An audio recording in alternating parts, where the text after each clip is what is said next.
Chers amis, chers supporters et chers invités, si vous saviez à quel point ça me fait chaud au cœur de vous savoir ici ce soir à l'occasion de l'ouverture de mon quartier général, c'est le quartier général le plus dynamique, le plus allumé et le plus résolument engagé pour la transformation de la ville d'Edmundston, de ma ville, de notre ville.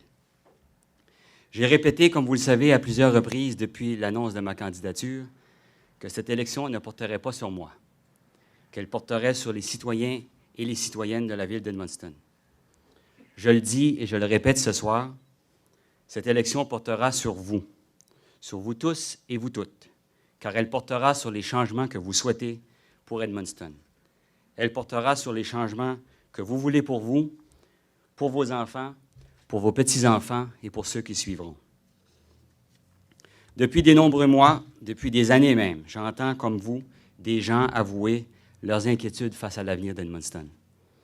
Ils voient des fenêtres de magasins fermées, ils voient des camions de déménagement amener avec eux des familles, des jeunes familles surtout, vers le sud de la province ou ailleurs au pays. Ce sont vos enfants peut-être, vos petits-enfants peut-être. Ils voient aussi de nombreuses propriétés à vendre ici et là, et ça les inquiète. Lassina Koulibaly, qui est professeur à l'Université de Moncton, au campus d'Edmundston, me disait l'autre jour, « Cyril, je suis ici depuis 2002. Peux-tu me dire ce qui se passe à Edmundston? On dirait que nous sommes de plus en plus arrêtés, comme figés. Alors qu'ailleurs, à Bathurst, à Moncton ou à Grand-Sault, les choses bougent. Pourtant, il y a tellement de potentiel à Edmundston. » Brian Clavette, qui est ici ce soir. Brian est un jeune père de famille qui a repris ses études après 15 années sur le marché du travail. Brian a voulu se donner de meilleures chances pour obtenir un emploi de qualité ou partir sa propre entreprise. Et il m'a avoué ceci. « Cyril, chaque jour, je me demande si je vais être capable de réaliser mon rêve ici ou si je devrais faire comme mes chums, m'exiler loin de ma famille pour y arriver. Et pourtant, je vois tellement de possibilités à Edmundston. » Mario Pierre Gaudreau, qui est un jeune artiste talentueux de chez nous, il m'a écrit sur Facebook et il a finalement plié bagage avec sa fille, avec son petit bébé, dis-je, et son épouse. Ils sont partis à Moncton parce qu'ils n'ont pu trouver ici les occasions pour se développer. Pourtant, il m'a dit qu'il adorait cette ville. Francine Michaud est maman et grand-maman. Elle aussi m'a partagé via Facebook sa crainte de voir ses enfants et ses petits-enfants quitter la ville. Et son cri du cœur était simple. Ça prend du changement dans cette ville. Gardons nos enfants dans notre ville. Elle aussi, elle croit au potentiel d'Edmundston. Eh bien, j'ai une bonne nouvelle pour Lassina, j'ai une bonne nouvelle pour Brian, Mario, Francine et tous ceux et celles qui se reconnaissent dans leurs propos. Edmundston commence à bouger. Edmundston va bouger encore plus dans les mois qui viennent et dans les années qui viennent. Moi, je le sens, vous le sentez vous aussi, et vous sentez que nous sommes en train de transformer la ville d'Edmundston ensemble. Et laissez-moi vous dire que le 14 mai prochain, c'est l'ensemble de la population de chacun des quartiers de la ville, d'Edmundston, de Saint-Basile, de Saint-Jacques, de Verrette, qui osera écrire une page de notre histoire en m'accordant un premier mandat comme maire de la ville d'Edmundston.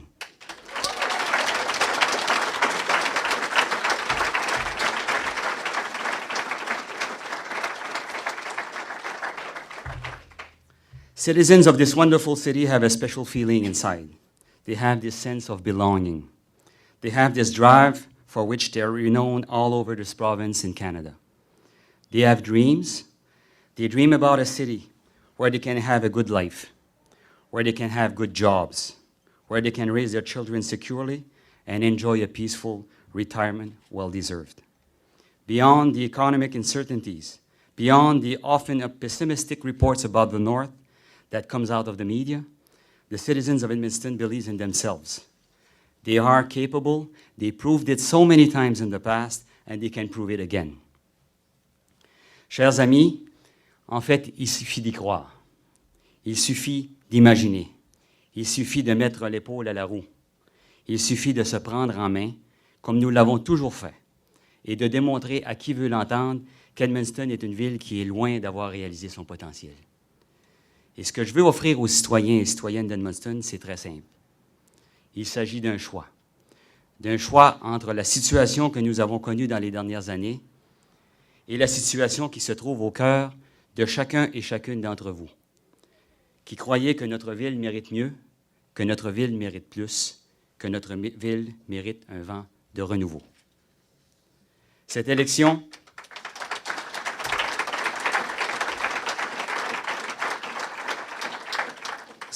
sera une élection entre une vision du passé et une vision de l'avenir. Ma vision, c'est une vision d'avenir. C'est une vision qui est axée sur la nécessité de faire les choses autrement, d'apporter des idées nouvelles, d'éviter les effets de l'usure du pouvoir. C'est une nouvelle énergie, un sentiment de fraîcheur. On peut se redonner le droit de réinventer notre ville et de nourrir sa fierté, défier l'avenir qu'on semble vouloir nous imposer. Cette élection vise à assurer la relève à Edmundston. Elle vise à protéger les acquis des aînés qui ont travaillé fort pour la bâtir. Elle vise à tirer notre épingle du jeu dans un monde qui change et qui change de plus en plus vite. Voilà la transformation qui est au cœur de cette élection et voilà la transformation que nous voulons pour Edmundston.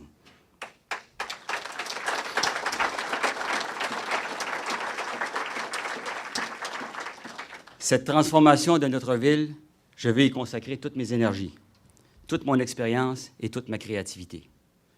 Je veux y consacrer mes valeurs, mes convictions, ma sensibilité aussi envers les personnes dans le besoin. Je veux y consacrer ma foi et mon ouverture envers les jeunes et notre relève. Je veux y consacrer ma reconnaissance envers les bâtisseurs et les bâtisseuses de chez nous, afin qu'ils vivent ici une retraite paisible et sécuritaire. Je veux y consacrer mon jugement sur ce que représente la responsabilité financière et l'importance des priorités. Je veux y consacrer mon expérience des affaires et d'administrateur efficace, et je veux y consacrer finalement mon instinct de leader naturel, ma capacité de m'entourer, de rassembler, d'écouter et de comprendre tout en respectant l'opinion des autres.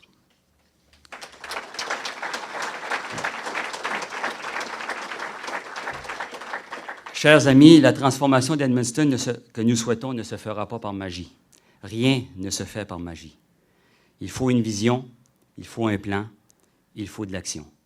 J'ai une vision, j'ai un plan, et je suis prêt à agir, tout comme vous, pour le réaliser. Ma vision est claire, et voici les résultats que j'envisage pour Edmundston et ses habitants.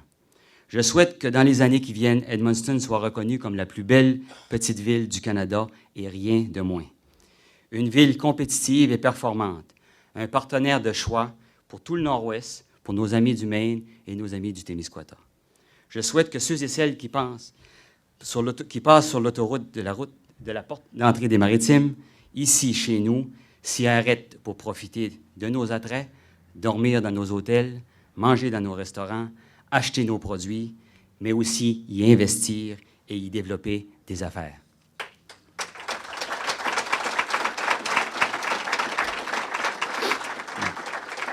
Je souhaite que ceux et celles qui vivent à l'extérieur, les jeunes et les moins jeunes, trouvent ici des occasions véritables de travailler, de s'épanouir avec leur famille. Je souhaite que ceux et celles qui vivent ici déjà ou qui veulent y revenir, en particulier nos jeunes, et ils sont nombreux, trouvent à Edmundston des emplois de qualité et la qualité de vie qu'ils désirent pour eux et pour leurs enfants. Je souhaite que nos aînés soient ici en sécurité et profitent d'une retraite paisible, près de leurs enfants et de leurs petits-enfants. Je souhaite que nos artistes, nos créateurs, nos sportifs puissent exprimer leur talent à la hauteur des aspirations d'une ville qui bouge et qui vit mieux. Que leurs exploits, que leurs productions artistiques soient connues et appréciées ici, partout dans ce pays et ailleurs.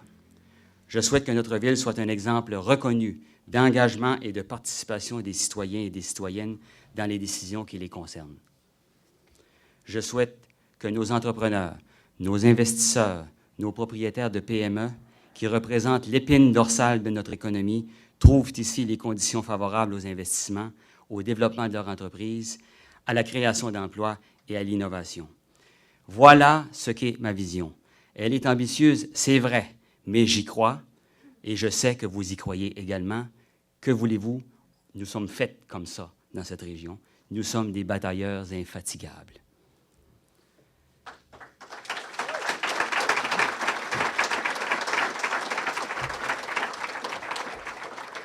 Pour réaliser cette vision, j'ai un plan. Et mon plan comprend essentiellement 5 volets.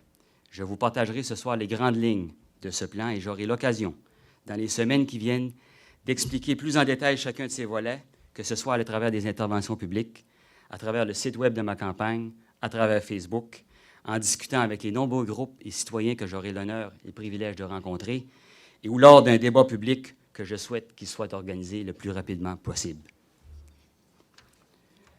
Le premier volet de mon plan porte sur le développement économique durable et l'entrepreneuriat. Dans un système comme le nôtre, tout passe par le développement économique. Que ce soit la fiscalité municipale, la création d'emplois de qualité, la natalité, la rétention, le rapatriement, l'immigration, l'appui à nos bénévoles, à nos clubs, à nos fondations, le développement de nos infrastructures culturelles et sportives, tout passe par là. Et nous devons sans tarder stimuler davantage le développement économique et l'entrepreneuriat et appuyer en particulier nos petites et moyennes entreprises. Le statu quo, selon moi, n'est pas une option. Négliger le développement économique, c'est l'équivalent de baisser les bras et de remettre les clés de notre ville et de notre avenir à d'autres. Je ne peux accepter cette situation. Vous ne pouvez accepter cette situation également.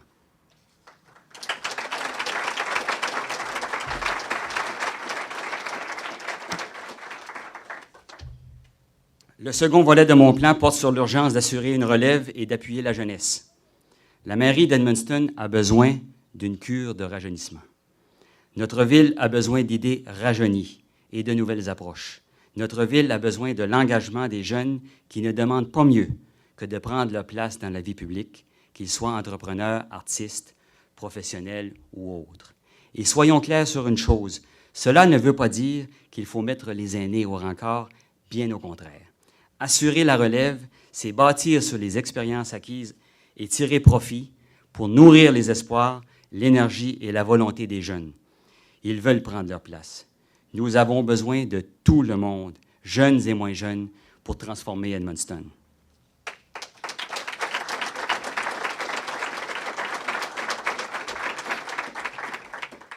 Le troisième volet de mon plan porte sur la responsabilité et la solidarité.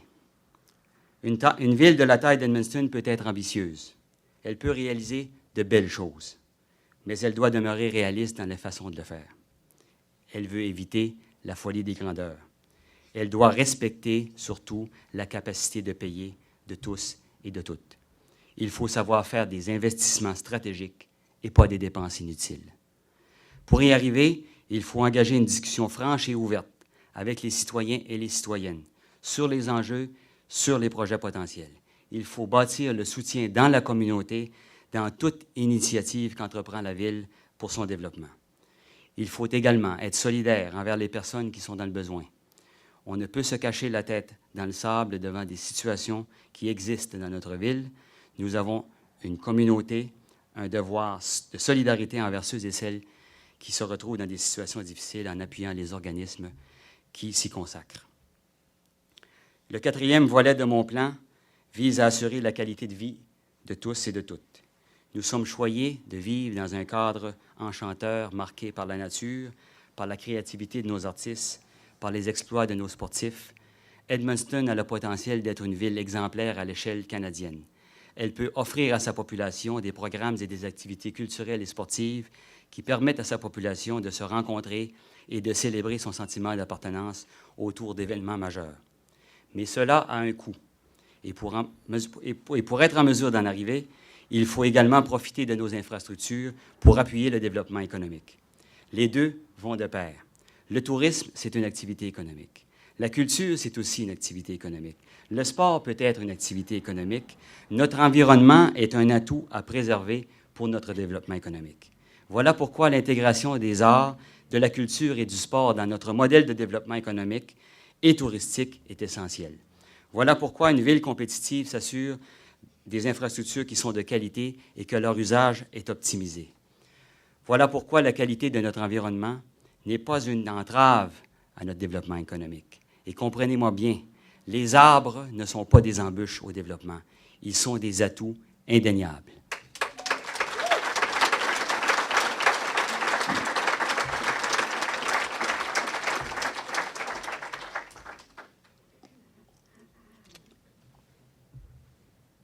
Le dernier volet de mon plan, et non le moindre, porte sur le leadership. La mairie d'Edmundston a besoin d'une transformation au niveau du leadership. Je l'ai dit, ma candidature à la mairie est rassembleuse, non partisane, respectueuse et à l'écoute. Le temps où diviser pour régner était la norme est dépassé. Il faut un leadership fort pour obtenir un conseil municipal qui marche, qui fonctionne efficacement. L'absence de ce leadership fait en sorte que les décisions se prennent sans vision d'ensemble, que l'on traite des enjeux en tirant chacun la couverture de son bord, que les décisions se prennent à la tête du client, que l'on assiste à des indécisions et des délais déraisonnables qui nous font rater de belles occasions, qu'on assiste à diverses formes d'ingérence dans les affaires courantes de la municipalité. Il faut un leadership positif et constructif, un leadership qui mise sur la nécessité de se prendre en main plutôt que de dire que le problème est toujours dans la cour des autres et notamment des autres paliers de gouvernement. Il faut un leadership qui inspire l'engagement de tous et de toutes. Et le leadership nouveau, c'est prendre appui sur l'ouverture, la communication et la participation des citoyens aux décisions qui les concernent. Le leadership, dans le monde d'aujourd'hui, ce n'est pas dirigé par en haut.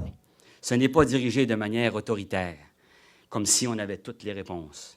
Le leadership dans le monde d'aujourd'hui, c'est dirigé avec les gens et pour les gens.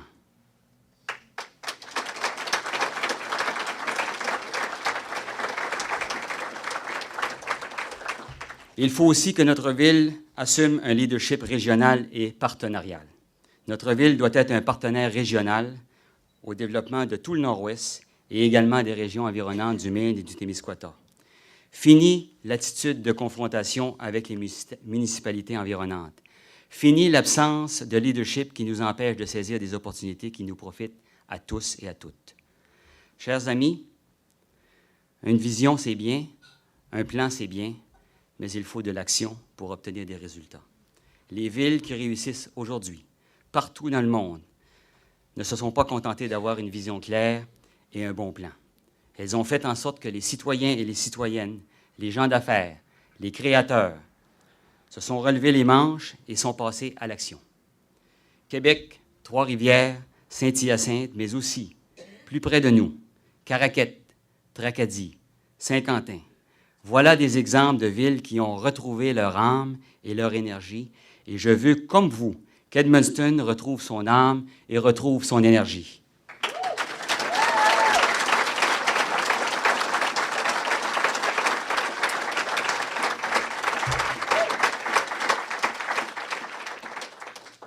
Un citoyen m'a demandé l'autre jour, « Dis-moi, tu dois avoir un projet que tu veux réaliser à l'Hôtel de Ville? » Je lui ai dit, « Oui, j'en ai un projet. Mon projet, c'est de travailler sans relâche pour mettre en place les meilleures conditions pour que tous les bons projets qui sont dans la tête et dans le cœur des gens d'Edmundston se réalisent, que ce soit dans les affaires, dans les arts et la culture, dans le sport ou dans l'environnement. Et voilà pourquoi je dis et je répète que cette élection ne portera pas sur moi, qu'elle portera sur vous. Rêvez-en des projets. Sortez-en des projets. On n'a jamais assez de projets. Notre ville mérite plus. Notre ville mérite mieux. Notre ville mérite un vent de renouveau.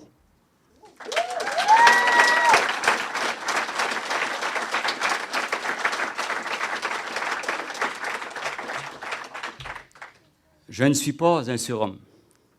J'ai besoin de vous. Et joignez-vous à moi. Joignez-vous à mon équipe, que je salue au passage parce qu'elle est extraordinaire. Parlez-en à vos amis, parlez-en à vos proches. Dites-leur que ce soir, dans ce quartier général, nous avons jeté ensemble les bases de la transformation d'Edmundston et que c'est pour ça qu'il faut élire Cyril Simard le 14 mai prochain comme maire de cette formidable ville qui est la nôtre. Ensemble, nous transformons Edmundston déjà. Merci. Merci beaucoup.